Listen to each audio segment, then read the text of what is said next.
माझ्या बाळ घेतोस आणि स्वतःला माऊली म्हणून घेतोस वैरे. या दगडी मूर्तीने तुमच्या त्या बापाचा सुद्धा दगड केला. माझ्यावर विश्वास ठेव. हे काय झालं कधी घडलं याची मला काही कल्पना नाही.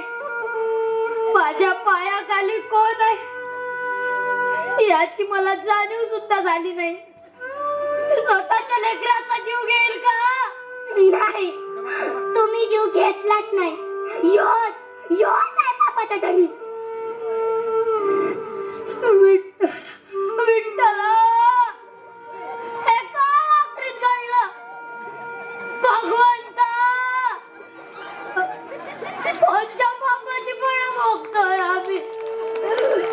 असा कोपलास आमच्यावर. कोप करतोयस का आमच्यावर? आता एका माऊलीचं कोप काय असतो हेच तुला दाखवते. आता याला इथे ठेवायचं नाही. आता याचे तुकडेच केले पाहिजे.